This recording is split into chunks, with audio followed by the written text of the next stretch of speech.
Welcome to this live stream from First Unitarian Church of Des Moines. Our mission is to love radically, grow ethically and spiritually, and serve justly. We invite you to visit our website at www.ucdsm.org. It's a great way to explore all that our church has to offer, from adult programs, to religious education, to social justice work, and more. But the best way to know us is to visit on a Sunday. We'd love to get to know you over a cup of coffee after the service. Speaking of which, today's service will begin shortly. So now we'll take you inside.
Safford. I'm going to start that over since I've got audio now.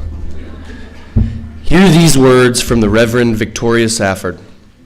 Our mission is to plant ourselves at the gates of hope, not the prudent gates of optimism, which are somewhat narrower, not the stalwart, boring gates of common sense, nor the strident gates of self-righteousness, which creak on shrill and angry hinges. People cannot hear us there. They cannot pass through. Nor the cheerful, flimsy garden gate of everything is going to be all right.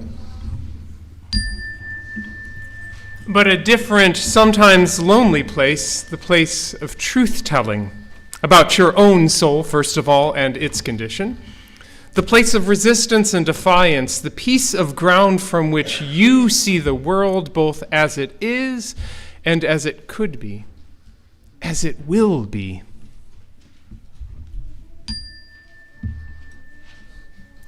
The place from which you glimpse not only struggle, but the joy of struggle. And we stand there, beckoning and calling, telling people what we are seeing, asking people what they see. Please join with me in the chalice lighting words in your order of service. During our darkest moments, still there is hope. When facing our biggest challenges, still there is hope. When all we can do is put one foot in front of the other, still there is hope. We are the hope for ourselves and for one another. Always there is hope. And now, let us pass the peace. If you would prefer a little personal space, simply remain seated and your neighbors will take the cue and leave you in peace.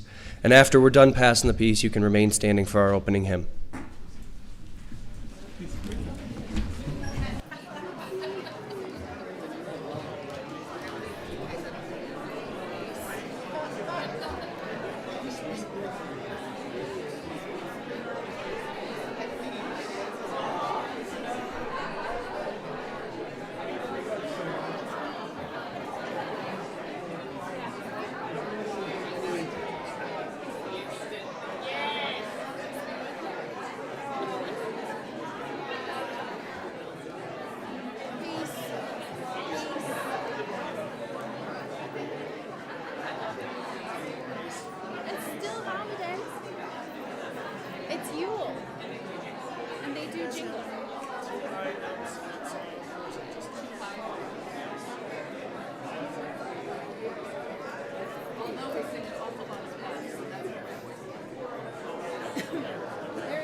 It is. Join me in our opening hymn, number 95 in the gray hymnal. We're going to sing verses 1 and 2 of There Is More Love Somewhere.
Good morning.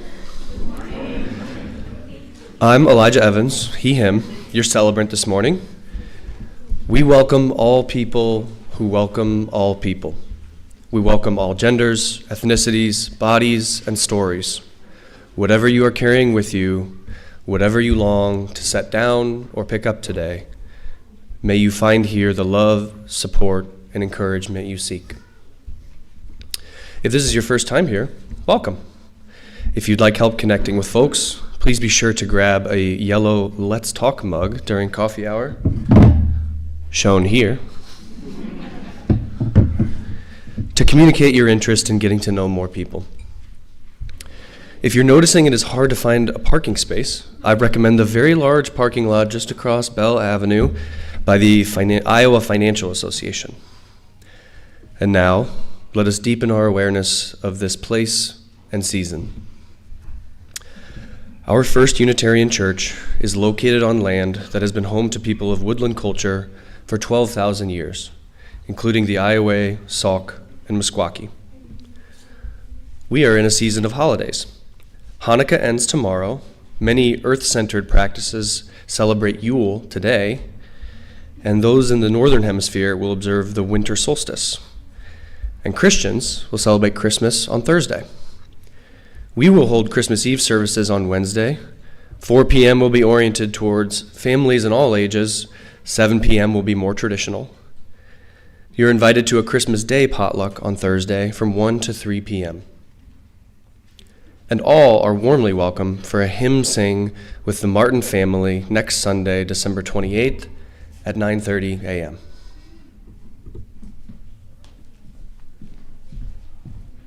Good morning, everyone. I'm the Reverend Steve Seek. I use he, him pronouns, and I'm honored to serve as your minister. What does it mean to be a UU? Well, we're a people of all ages and many backgrounds and many beliefs. We're brave and curious and compassionate thinkers and doers. We create spirituality and community beyond boundaries, working for more justice and more love in our own lives and in this big world. When you choose to become a member here, and I hope you do not sign a doctrine of belief. Instead, we hold ourselves together by covenants, which are commitments we make to one another. And so in that spirit, I invite you to join in speaking together a beautiful covenant written by James Villa Blake. Please read with me. Love is the spirit of this church, and service its law. This is our great covenant, to dwell together in peace, to seek the truth in love, and to help one another.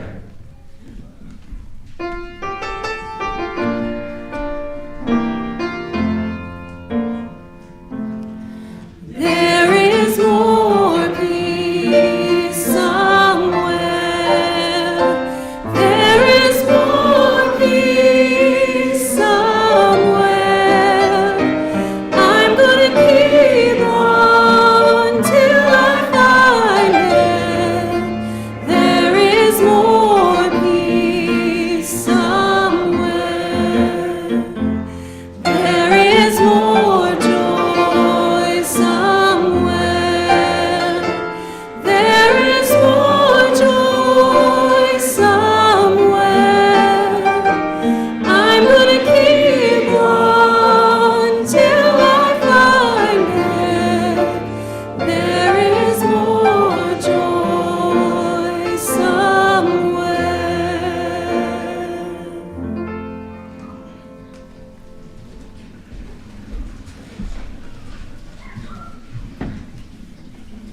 Hello, all. My name is Andrea Lemuse. I've been a member of this church since 2012. I'm a founding member of the Sacred Bridges Covenant of Unitarian Universalist Pagans.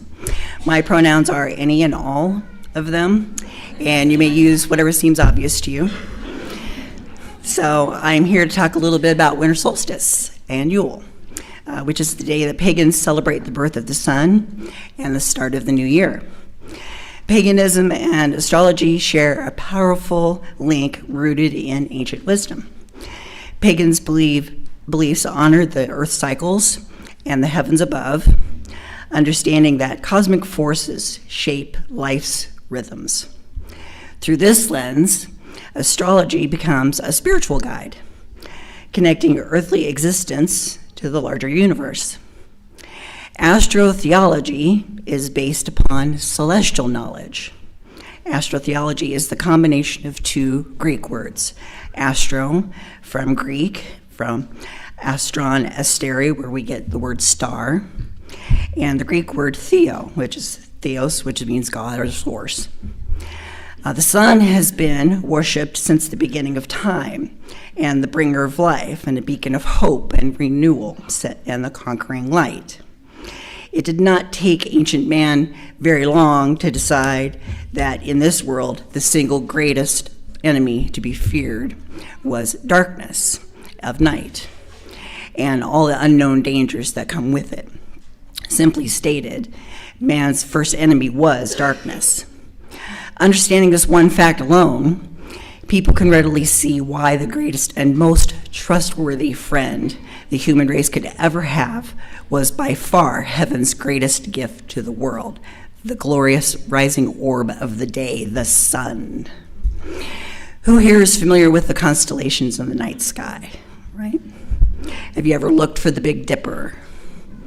How about Orion's belt, right?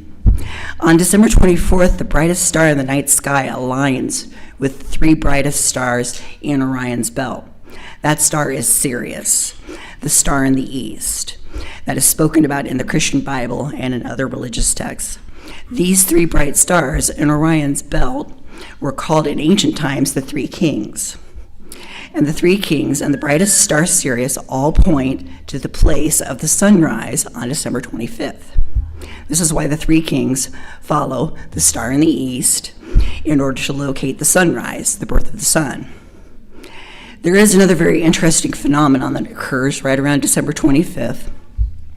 From the summer solstice to the winter solstice, the days become shorter and colder, and from the perspective of the northern hemisphere, the sun appears to move south and get smaller and more scarce.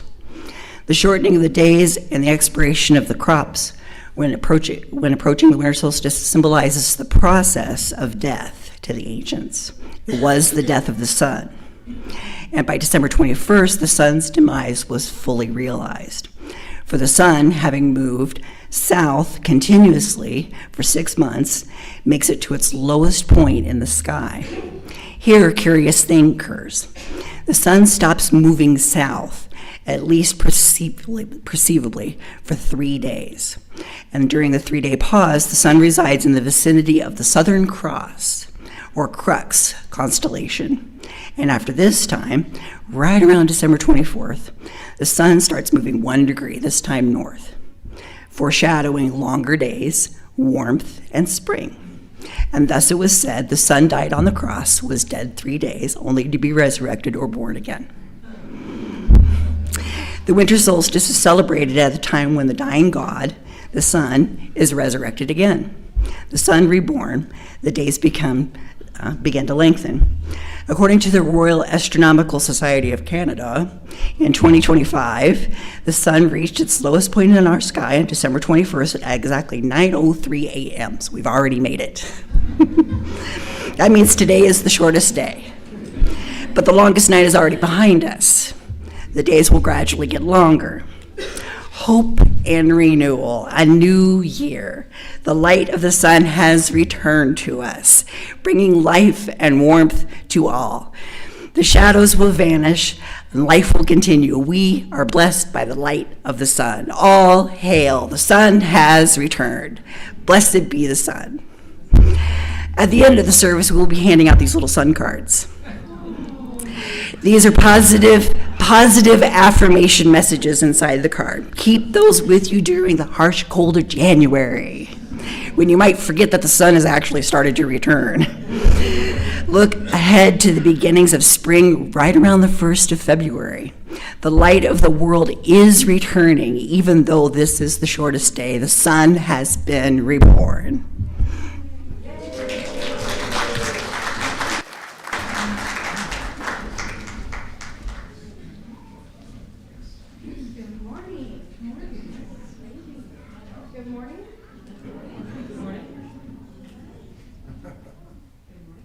Are you able to hear me back there? Okay. Good morning, everyone. I'm going to invite our youth down for our story.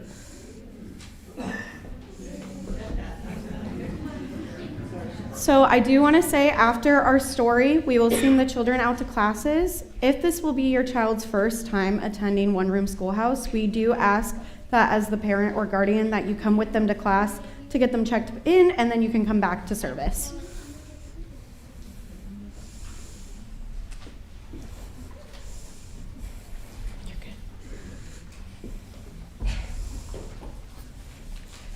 All right, today's story is called Winter. This is a solstice story.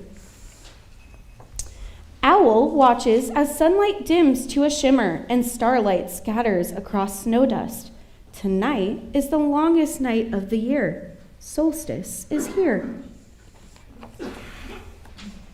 Owl swoops down and calls from his perch in the frosted pine. Who can help me shine the light and share a gift of hope this night? Deer nestles nuts on branches, gifts of hope that all creatures have enough to eat. I can help to shine the light.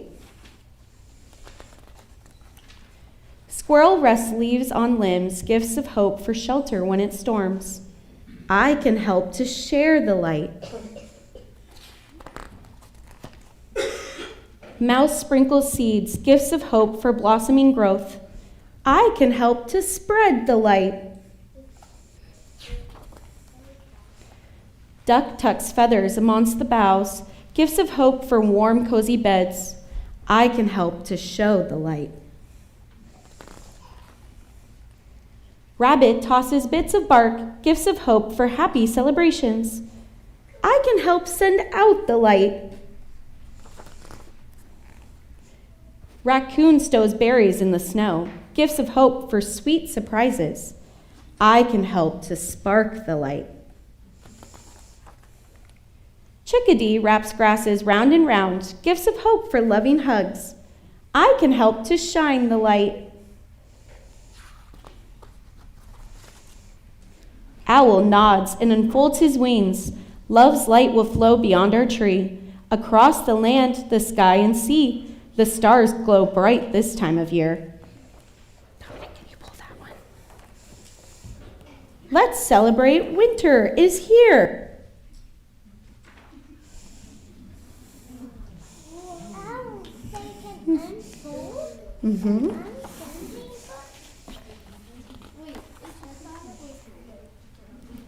Bounding, twirling, soaring, hopping, they frolic and sing around the tree. Until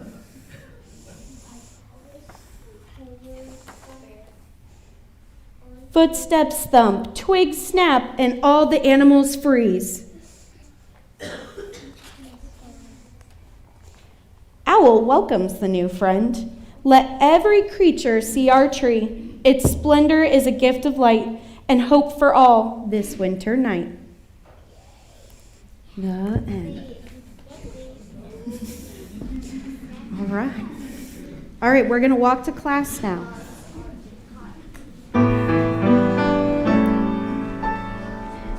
Oh, enjoy, go in peace to meet the day with open hearts embrace life's wonder. We will guide you, we will love you on your way.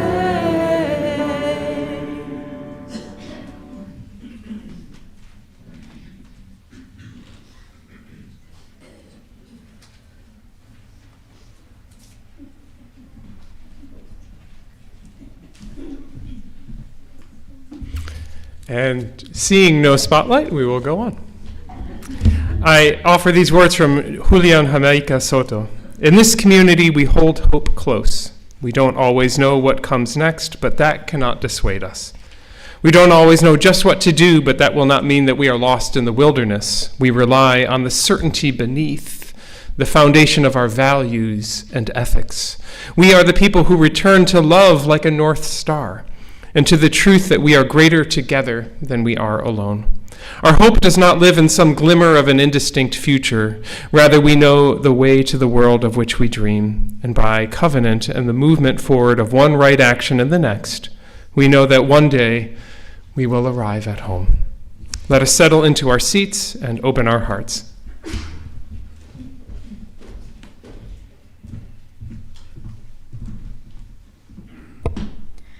Good morning. I'm Laura Berardi, she, her, a pastoral care associate for our congregation. Sometimes we experience big changes in our lives, and we need a good listener to talk to. If you are feeling overwhelmed, lost, or alone in your grief, please call the pastoral care team. You can reach out to us at pastoralcareteam@ucdsm.org. You can also request assistance or submit a joy or sorrow through the Caring Community page on our website, or by speaking to me or any member of the pastoral care team. In this community, we hold it all: joy and sorrow, laughter and tears, and everything in between. We've had a lot shared with us this week. Longtime members Ron and Eileen Bowerman celebrated their 60th wedding anniversary on December 19th. Happy anniversary, Ron and Eileen. Congratulations on this remarkable milestone. Diane Siasoko she shares this. She says she's known for chasing her kid around church, sweaty and breathless, but outside of church is writing juicy stories while highly caffeinated. She's overjoyed that her first short story will be published in Little Village magazine in January 2026. Congratulations, Diane. Another joy comes from Hannah Notch. She says, I'm happy to share that I've completed my first semester at Simpson College with a 4.0 GPA. I have officially declared my major in sociology and human services with a minor in criminal justice. Thank you for all the encouragement and support along the way. Way to go, Hannah. Congrats. Judy Davis, who has glaucoma in her left eye, recently had a stent put in and some surgical repairs. She says that her eye pressure is improving and her vision is starting to return. Also, on December 25th, she celebrates her 82nd birthday. So happy birthday to Judy. And we received the following message from Martha Sherrick Shen. I want to thank you for all the love and support you have given and are giving me as I walk through the daunting process of bringing my small poetry book into fruition. None of my poems were ever written with the purpose of publication. They are an outpouring of my life. Yet this small book is a validation of the worthiness of my soul's silent struggles. The poems are written in first person. If you read them in your own voice, they become a validation of the worthiness and beauty of your own silent struggles that have brought you to this moment in your life. They become your own. And at the same time, we both become united with the silent struggles of all humankind throughout time, bending the space between us until we touch. Thank you for your life. You are loved and valued. From Martha. We also share this joy. Judith Linden has volunteered for over 30 years at IRIS, the Iowa Radio Reading Information Service for the Blind and Print Impaired. She has read the Des Moines Register at 9 a.m. every Friday morning since 1989. She is stepping away at the end of the year, and Friday morning she was honored with a surprise recognition. Family, friends, and volunteers came to show their appreciation for her dedication to this amazing program.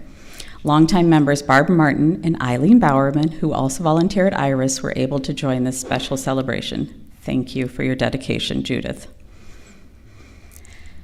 As we share all of life's joyful moments, let us pause to hold space in our hearts for those facing more difficult times.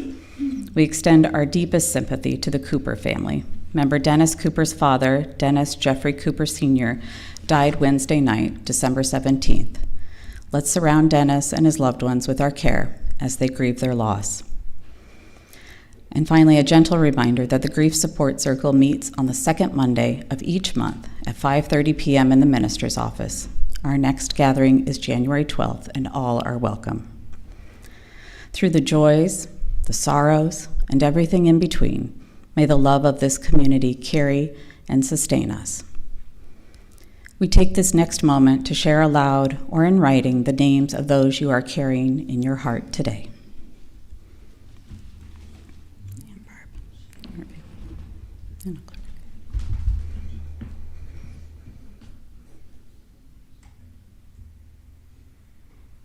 We light 3 candles this morning. One for the joys and sorrows shared aloud, one for those shared in writing, and one for those held silently among us.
Spiritual teachers of the past and sociologists who study generosity will tell you the same thing.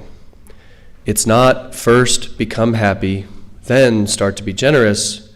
It's be generous, which fosters happiness. So let us now practice generosity through our morning offering.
I try to be a non-judgmental person, but I keep finding biases I have to overcome. One such bias is a product of the particular route I took to becoming a therapist. There are multiple professional paths one can take to becoming a practitioner of psychotherapy, and through total ignorance, I haphazardly chose the mental health counselor route. What I didn't realize at the time that I was choosing was that different paths offer different emphases, which can result in different skills and knowledge of the therapy field for their trainees. In my case, the mental health counselor route places a high emphasis on knowledge of theories of psychotherapy as well as the in-session skills required for conducting a therapy session. This led me to feel well equipped for the sessions themselves, but I later learned being a complete helper means having a wider awareness of the community in which my clients live and the resources available to assist them beyond what I can individually offer.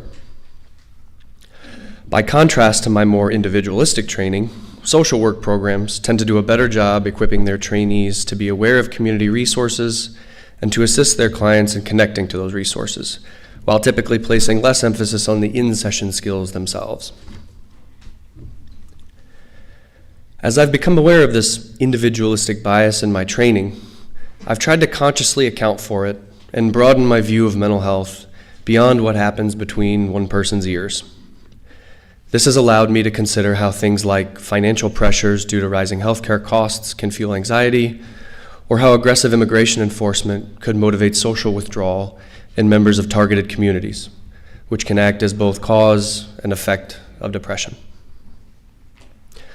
Among the many helpful observations this broadening of my view has enabled, one is how hope acts as a communal force. I previously would have figured that hope is the sort of thing each individual has to find within themselves, that we each have an epic internal battle between the wolves of despair and hope, and it is our personal responsibility to ensure our hope wolf remains the better fed. And while I still believe there is some truth to that view, I've been forced to reckon with the ways in which larger social systems can make more or less food available to either of our metaphorical wolves. It has been humbling for me as a clinician to acknowledge the limits of individual responsibility and overcome my naive notion that a person's mental health is completely within their control, independent of their material and social circumstances. An empowering upshot of this reframe is the recognition that pro-social feelings, like hope, can propagate through social systems. For example, therapists are typically educated on common cognitive distortions, some kind called thinking errors, and one of these is called discounting the positive. This is when individuals fail to consider the possible positive outcomes when anticipating the future or remembering the past. You've probably heard of our brain's negativity bias. Since negative outcomes are typically more relevant to our survival, our brains prioritize negative information. And discounting the positive is a direct result of this bias, which can contribute to depression and anxiety. I was trained on how to recognize and challenge this pattern of thought in my clients, but I have seen many examples in which the hopefulness of a friend, partner, parent, or even social media post has awakened my clients to the reasons for hope that were previously invisible to them. This is precisely what we mean when we describe hope as infectious. Whether it's exposing others to information that enables a more hopeful outlook, or even adopting a more hopeful posture and tone of voice that gets picked up on by our peers as mirror neurons, our social natures ensure that hope is highly transmissible. All of last month, we reminded ourselves to be grateful with the words of Albert Schweitzer. At times, our own light goes out and is rekindled by a spark from another person. I want to focus you on your flintiness. We each have the power to be the spark of hope that sets our families, friends, and communities alight. May we spread our flames generously, and may they light our way through our darkest times.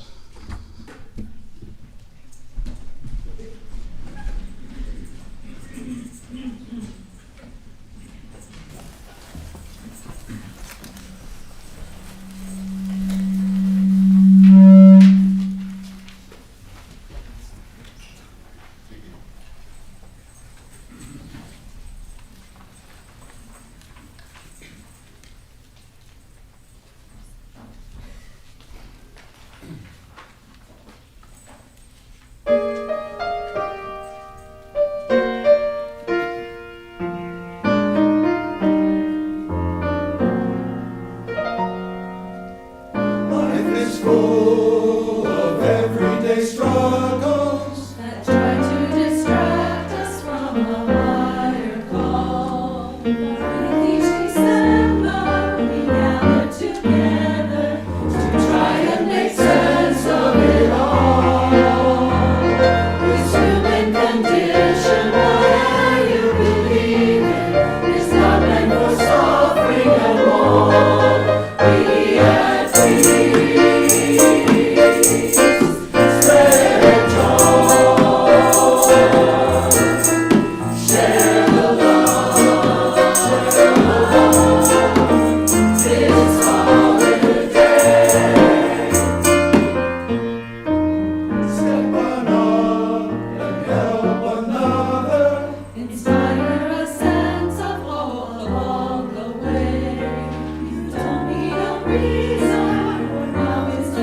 Now, of course, I didn't have a favorite professor in seminary. At some point, you grow out of that. But if I did, I would admit that she was not a Unitarian Universalist. And she was a very strong person who had a knack for difficult questions. So one time in class, she said something that has stuck with me. Now, you say you don't have a unified theology, but I think y'all do. I think you just haven't figured it out yet.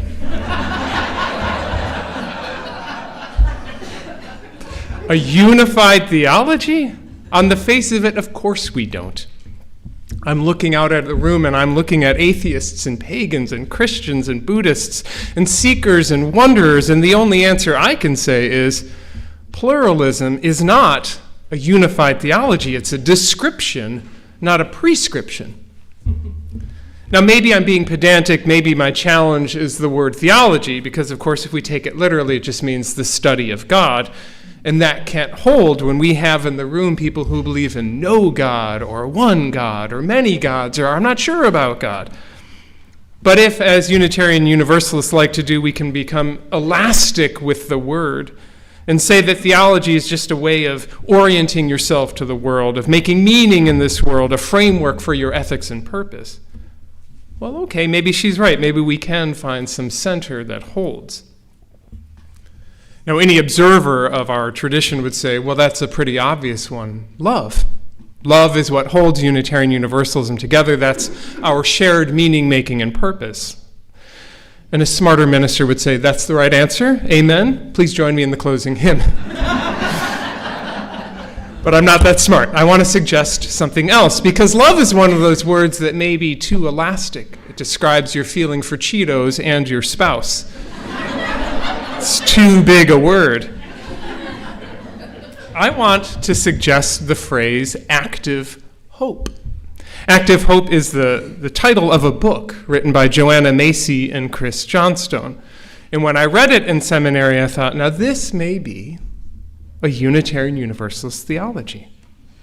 Here is how Macy and Johnstone introduce the idea of active hope. Okay, first we start from where we are by taking in a clear view of reality, acknowledging what we see and how we feel. Second, we identify what we hope for in terms of the direction we'd like to see things move in or the values we'd like to see expressed. And third, we take steps to move ourselves or our situation in that direction.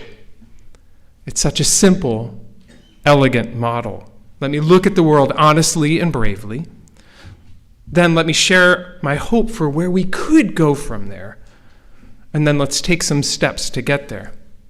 It's easy to implement. Here's our world. Iowa's waterways are riddled with nitrates. I would like drinkable water. Let's take steps in that direction. Here is our world. Our national leaders are actively promoting xenophobia and racism. I'd like to affirm the worth and dignity of every person. Let's take steps in that direction. So as a way of finding your purpose in life, it's an active, it's an engaged stance with the world. Let us take steps to move in this direction. And as a way of meaning making, it's foundationally hopeful. It's worth it for us to do something. It's possible. Now, possible is different than likely. Notice that Macy and Johnstone aren't talking about waiting until you get calculated odds of success. They're not talking about optimism, the belief that surely we'll get what we want. They're talking about hope, about setting off on the adventure even when the odds are against you.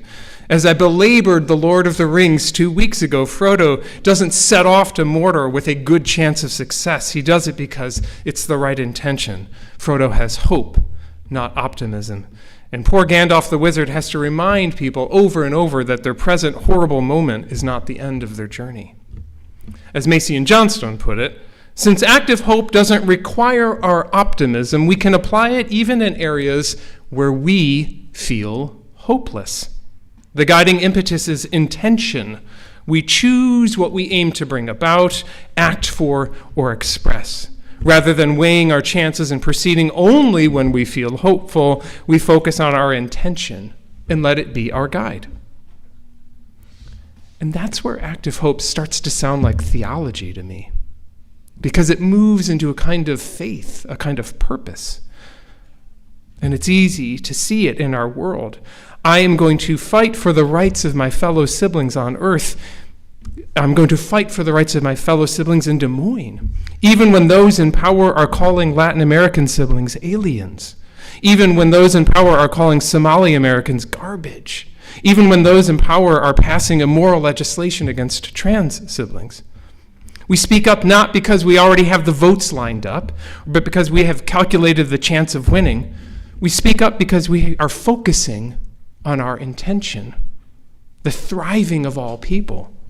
And we just let that be our guide. It matters what kind of story we think we are in.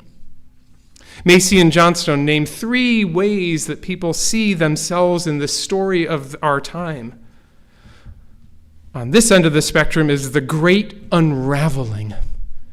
Everything is falling apart. We're doomed. Right here is business as usual. Everything is happening as it normally does, as it should. Keep it rolling. And over here is the great turning. A better way is possible, indeed has begun. Take a minute to consider which story you think you're in. Is everything falling apart in our world? Are we operating as we should? Or are we in the emerging stages of co-creating a better, more sustainable, more loving world?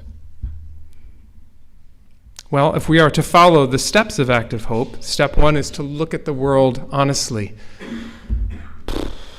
It's not great. It's not great. I have 1 paragraph, it could have been 10. If we set our blinders down here and see the suffering, it's unbearable. Today, more than 1 in 8 Americans are not sure where their next meal is going to come from. America remains the global leader in total prison population and, of course, incarceration rate per capita. We Americans are 1/25th of this earth and 1/6 of its climate change emissions. I find when I read the news every morning, it is a sort of ritual of despair. What fresh hell have we created for ourselves today? Are we still murdering people in the Caribbean? Is there another mass shooting? How could we say there's hope? How dare we say there's hope? Where could we possibly find the sun in so much darkness? Macy and Johnstone say this: when people first become aware of the extent of the unraveling, it comes as quite a shock. The mainstream mode has been to avoid looking at those issues if they're too disturbing. So when we fully open our eyes to the horror, we can feel unprepared, overwhelmed, and defeated. Flip-flopping between these different stories as though caught in a double reality. Living with these 2 opposing versions of how things are going presents us with an agonizing dilemma.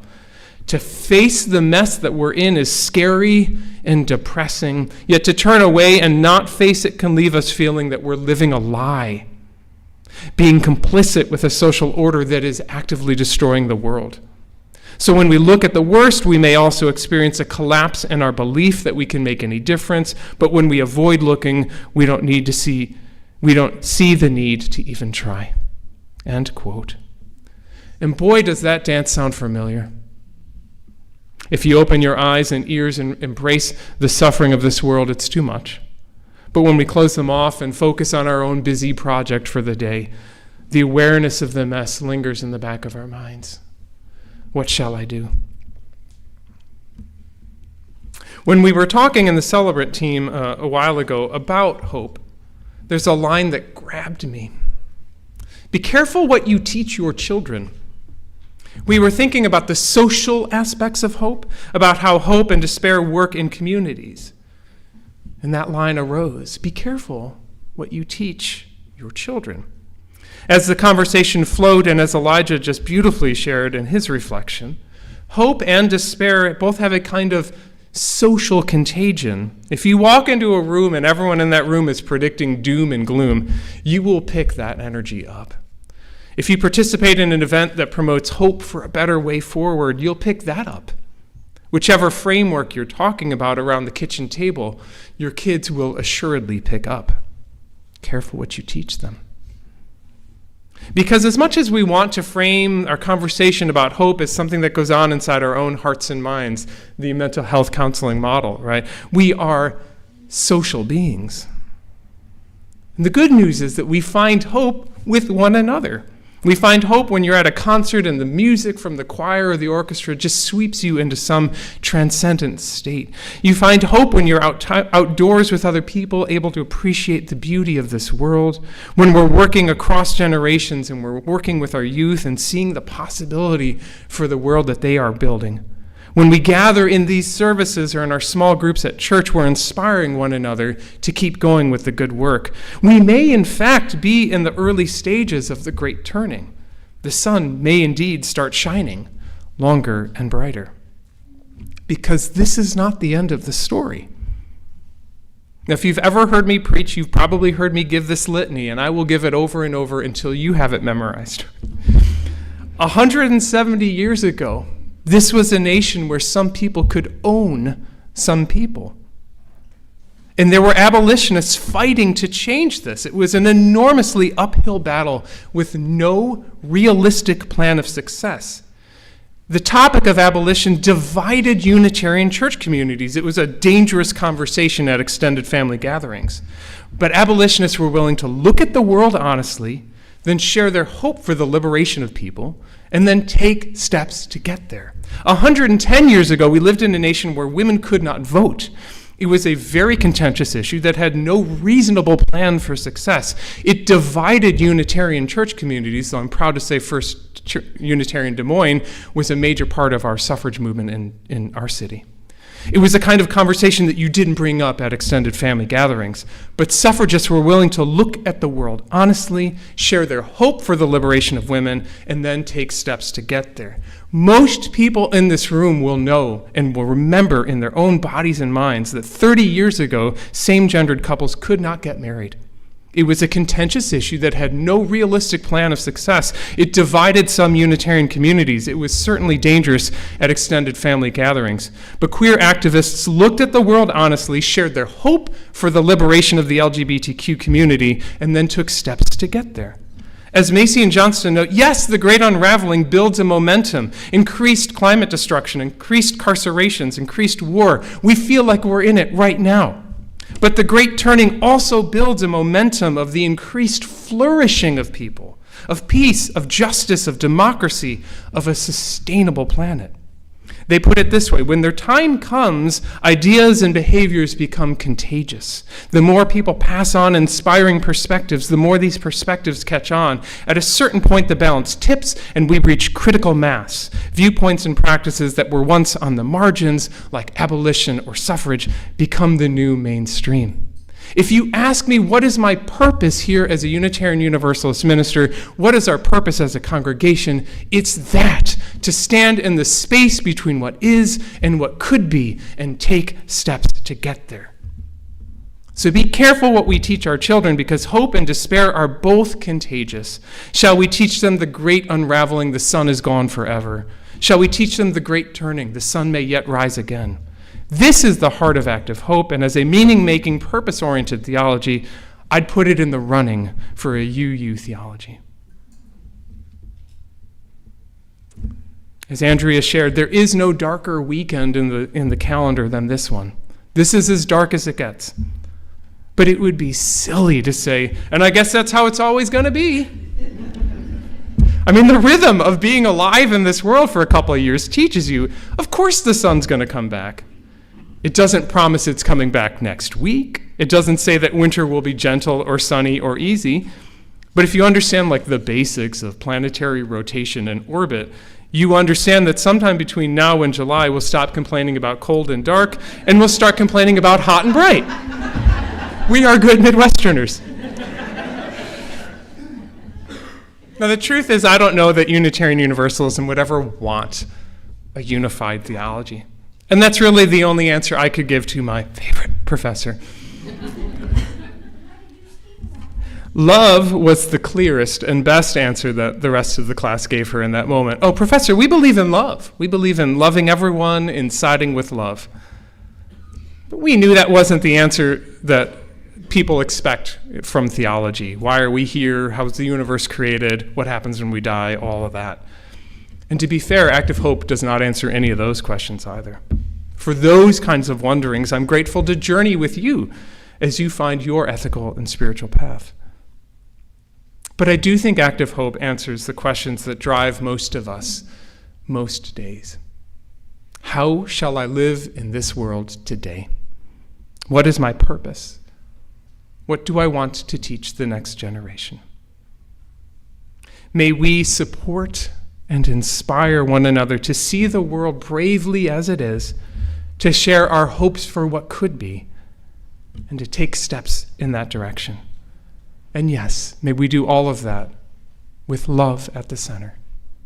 Amen.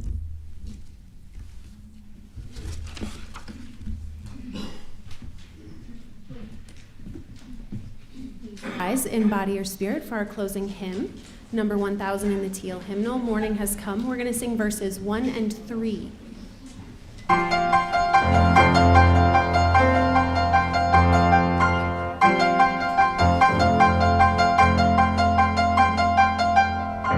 Morning has come, arise and greet the day. Dance with joy and sing a song of gladness. The light of hope shines upon each face. May it bring faith to guide our journey home.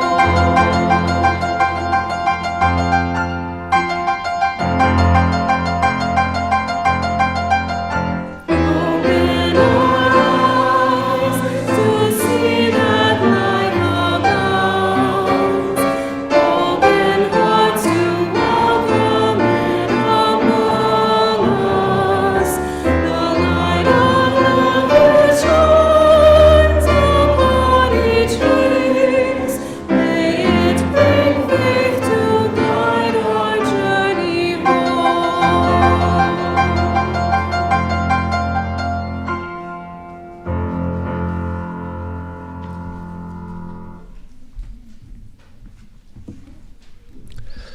Please join me in saying the extinguishing chalice words, and your order of service are on the screen. May we choose hope even when it trembles. May it be the kind of hope that plants seeds, waits in the dark, and trusts the stirring. Hope that doesn't deny despair, but dares to outlast it. The flame is extinguished, but our work to choose hope continues. Go in peace, go in courage, go in love.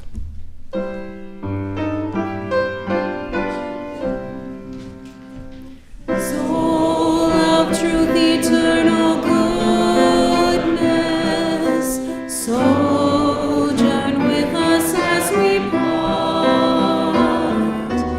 Fill our minds with high endeavor. Keep us just and pure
As this live stream from First Unitarian Church comes to an end, remember that previous live streams can be found on our YouTube channel.